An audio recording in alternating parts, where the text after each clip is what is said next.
अब आपको एक खास बात बताना चाहता हूँ। हमारे शरीर में हड्डी है क्या? आप सब में हड्डी है। कई लोग यूं कायर रहते हैं तो उनको कहते हैं इसकी रीढ़ की हड्डी नहीं दिख रही। हाँ, कहते हैं ना रीढ़ की हड्डी नहीं दिख रही है, या आदमी नहीं दिख रहा है। क्लीब है, क्या है? कल सुना क्लीब यानी क्या? हाँ, एकदम ऐसे बैठो सीधे तो मालूम पड़े कि रीढ़। अब हमारे पास हड्डी है, तो इस हड्डी के ऊपर हमने मांस से हड्डी को ढक लिया। हड्डी किससे ढकी हुई है? उस मांस के अंदर नसें चल रही। क्या चल रही है? और नसों में खून चल रहा है। क्या चल रहा है? एक खून में पानी मूत्र टट्टी सब जगह जगह थैलियों में जाके उतरता है, वहां से कहीं बाहर निकलता है, कहीं हजम होता है, कहीं वीर्य बनता है, कहीं मज्जा बनता है, कहीं पसीना बनता है, कहीं मूत्र बनता है, कहीं मल बनता है। यानी हम स्थूल शरीरी हैं। सीधी बात क्या है? यानी विजिबल बॉडी वाले हैं, दिखने वाला शरीर है। और पूरा ढका हुआ शरीर होने से कोई भी पदार्थ अंदर डालते हो तो टिकता है, क्योंकि टैंक में आप कोई भी पानी भरोगे तो टिकेगा कि नहीं? हाँ। और कोई खाली जगह में पानी डालोगे तो टिकेगा? क्यों नहीं टिकता? आधार नहीं है। तो आपने कभी सोचा कि देवता का हमारे जैसे चमड़ा है क्या? मांस है? हड्डी है? तो आपने क्या सोचा? वो तो आधार रहित ज्योतिर्मय तत्व है। क्या तत्व है? जिसको सूक्ष्म शरीरी कहते हैं। क्या कहते हैं? अभी देखो, स्थूल शरीर होने से स्थूल पदार्थ हम सर डालते हैं भोजन के रूप में। स्थूल है हम, रोटी भी स्थूल है। मैं स्थूल, तू स्थूल, minus into minus is equal two plus. हाँ, कोई बोल नहीं रहा। गणित भी नहीं बोलोगे, विज्ञान भी नहीं बोलोगे, खगोल भूगोल भी नहीं बोलोगे, धर्म भी नहीं बोलोगे, फिर क्या बोलोगे महाराज? अरे हम तो जैकुलिन फर्नांडिस किस 10 में आती है वो बोल सकते, बस यही बोलना। तो आपको बताऊं कि स्थूल शरीरी स्थूल भोजन करते हैं। देवता तो सूक्ष्म शरीरी है। हड्डी नहीं है, मसाला नहीं है, मांस नहीं है, वीर्य नहीं है, मज्जा नहीं है, कोई चीज नहीं है, ज्योतिर्मय है। अब एक लाइट के ऊपर पानी डालो तो क्या लाइट पकड़ के रखेगा उसको? नीचे गिरेगा कि नहीं? अब इनको स्थूल भोजन कैसे घुसेगा महाराज? लेकिन उनका शरीर ज्योतिर्मय है तो उसमें से एक ज्योति निकलती रहती है। आप पानी को गर्म करो, भाप बनता है। जैसे जैसे भाप निकलेगा पानी का स्तर वैसे ही रहेगा कि कम पड़ता जाएगा? बताइए। पानी ही तो भाप बना। अगर पानी भाप बन रहा है तो पानी कम पड़ना चाहिए।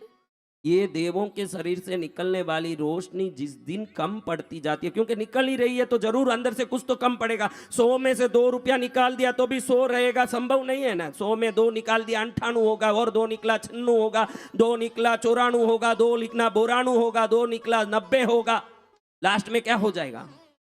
तो ये देवों की आयु, शंकर ब्रह्मा विष्णु जितने भी हैं सबकी आयु कब खत्म होती है? जब ये ज्योति खत्म होती है शरीर की, उनकी आयु भी खत्म हो जाती। अब अपने गाड़ी में पेट्रोल खत्म होती है तो वापस पेट्रोल डालते हैं कि नहीं महाराज? हाँ, तो क्या हो जाता है?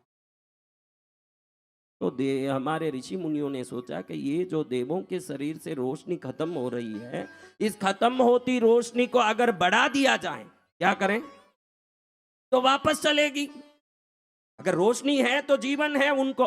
जैसे हमारे अंदर तो शक्ति है तो जीवन है, उनमें रोशनी है तो जीवन है, क्योंकि वो ज्योतिर्मय है। आपने देखा होगा कैलेंडर में कई फोटोओं में कि देवों के पीछे रोशनी दिखाई है, सिर के पीछे पीला का पीला पीला रोशनी है। कृष्ण देवी जो भी है, कोई रोशनी निकल रही है। समझ रहे हो ना बात? अब खास बात देखना है ऋषि कि रोशनी डालें कैसे, क्योंकि भोजन पदार्थ से तो ये नहीं हो रहा है। बहुत रिसर्च करने के बाद बहुत ऋषि मुनियों ने मेहनत किया, इसीलिए हम हमारे गुरुओं को वंदन करते हैं। उन्होंने बड़ा मेहनत करके प्रभु को पाने का मार्ग बनाया, लेकिन बड़ी आसानी से हमको हाथ पकड़ के बता दिया कि ये कर ले तो प्रभु मिल जाएंगे। हमारे लिए बहुत सुलभ हो गया। उनका मेहनत इतना परिश्रम युक्त है, और हमारे लिए तो बहुत आराम युक्त काम है प्रभु को पाना। हमारे गुरुओं ने जो किया कर लो, प्रभु मिल जाएंगे। इतना आराम का काम है। तो वो गुरुओं ने बड़ी मेहनत की तो देखा कि शुद्ध गाय का घी, क्या चीज? एकदम शुद्ध गाय का घी को अग्नि में डालते हो तो वो अग्नि में जो घी जल के बाफ बनता दृश्य रूप में, क्योंकि आप अभी स्वाहा स्वाहा कर रहे हैं, तो जो धुआं निकल रही है वो लकड़ी की है, जो धुआं निकल रही है वो लकड़ी की है। अग्नि में घी डालो कोई धुआं नहीं है, वो बाफ बनता है, वेपर होता है, एवोपरेट जिसको कहते हैं। तो जैसे ये होता है, वो देवों की शरीर में रोशनी बनता। क्या बनता है?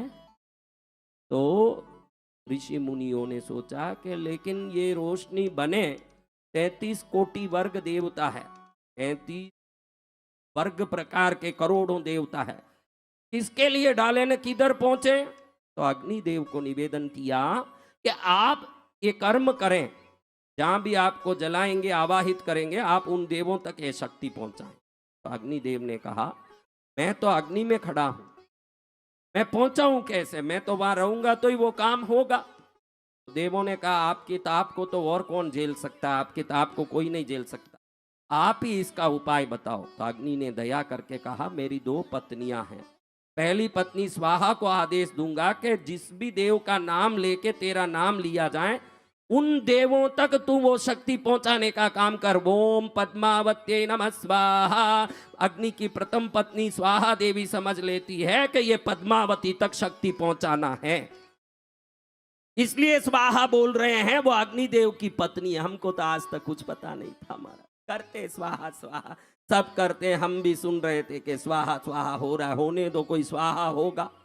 प्रथम पत्नी अग्नि की स्वाहा देवी ने जिम्मेदारी ली कि जिन देवों से ओम गणपतये स्वाहा, ओम शंकराय स्वाहा, ओम माणिभद्राय स्वाहा, ओम पद्मावत्यै स्वाहा, ओम महालक्ष्मी स्वाहा, ये स्वाहा देवी लक्ष्मी तक ये पहुंचा, ये स्वाहा देवी ये पद्मावती तक पहुंचा। स्वाहा को हम कहते हैं कि जिस देव का नाम लिया उधर पहुंचा। तो अग्नि में जो घी डाल के हमने जो भी पदार्थ डाला, उसकी शक्ति को खींच के वो स्वाहा देवी उन तक पहुंच। फिर पितृओं का क्या होगा? अग्निदेव उनको कैसे पहुंचेगा? मेरी दूसरी पत्नी स्वदा देवी ये काम करेगी। जब भी पितृ कर्म का यज्ञ होता है, ओम भगवत्यै स्वदा, ओम रामधूताय स्वदा, ओम मानक चंदाय स्वदा, पितृओं का नाम लेके स्वदा बोला जाता है। पितृओं तक ये शक्ति पहुंचाने का काम अग्नि की दूसरी पत्नी स्वदा, देवों तक ये पहुंचाने का काम स्वाहा देवी करती है। यज्ञ में घी इसीलिए डालते हैं कि ये डाला हुआ घी बादाम, पिस्ता, मेवा, चंदन, उसके सार को लेकर के स्वाहा देवी ज्योति के रूप में उन देवों के शरीर में पहुंचा देती है। तो जिन देवों के नाम से हमने बादाम, पिस्ता, सरसों, सुपारी, हल्दी, घी डाला, वो देवता देखते हैं कि मैं अपने आप में अपनी शक्ति नहीं बढ़ा सकता, ये मनुष्य समाज हमारी शक्ति बढ़ाती है, तो जिसने शक्ति बढ़ाया उसका शक्ति बढ़ाने का काम हम लोग करेंगे। तो ऋग्वेद में इंद्र कहता है मनुष्य समाज के लोगों, आप हम जैसे लोगों को शक्ति देने का काम यज्ञ के द्वारा करो, जिसको हम नहीं कर सकते। घी के द्वारा, विभिन्न पदार्थों के द्वारा तुम लोग हमारी शरीर की दैविक ऊर्जा बढ़ाओ, बदले में हम तुमको समय पर बरसात देंगे, समय पर फसल देंगे, समय पर तुम्हारे गाय घोड़ों को बीमारी से बचाएंगे, तुम्हारे शत्रुओं से बचाएंगे, तुमको यश, कीर्ति, धन, वैभव देंगे। तुम हमको शक्ति दो, हम तुमको शक्ति देंगे। ऐसे देव लोग और मनुष्य लोग परस्पर सहयोग से सदा मंगल करता रहे। ऋग्वेद में ये संहिता आती है, ऋग्वेद संहिता है क्या कैसे ये काम होता है। तो कई ऋषि मुनियों ने सोचा कि ये तो यज्ञ तो जो वेद पाठी ब्राह्मण हैं वो करेंगे, जो ज्ञानी हैं वो करेंगे, साधारण संसारी को अगर शक्ति चाहिए, देव कृपा चाहिए, तो क्या करे? तो फिर ऋषि मुनियों ने सोच के कहा कि तुम भी कुछ काम करो, हम बताते हैं। यज्ञ में देखो नीचे अग्नि लगी हुई है, कुंड में क्या लगी हुई है? ऊपर से क्या डाल रहे हैं? घी डाल रहे हैं। तुम दिया करो, उसमें नीचे घी होगा, ऊपर अग्नि होगा। इसमें भी यही उद्देश्य है कि कैसे भी अग्नि से में घी खाली हो, जिससे देव प्रसन्न हो। तुम तुम्हारे घर में फोटो हो, मूर्ति हो, जो भी यंत्र हो, उसके सामने तुम दिया करो। जो यज्ञ मंत्र नहीं जान सकते हो, देवों को रिझा नहीं सकते हो, छोटा सा दिया करो। जैसे यहाँ घी अग्नि में डाली जाती है, तुम दिए में घी तेल डाल के अग्नि को लगाओ। जैसे जैसे यहाँ बाफ होता है घी और देवों को पहुँचता है, वैसे तुम्हारे घर में भी वो घी देवों को पहुँचेगा। तो रोज यज्ञ फल तुमको भी मिलेगा और देवता प्रसन्न होंगे। समझ रहे हो कि दिया क्यों करना है? दिया इसलिए करना है, उसमें लगी हुई घी तेल उन देवों के शरीर में ऊर्जा बन के जाती है, उनको हमने ऊर्जा दिया तो हमको अनंत गुना ऊर्जा देके हमारे इस जन्म को सफल करते हैं। जिन घरों में अखंड दिया जल रहा है वो सच्ची में भाग्यशाली है जो समझदार हो गए हैं।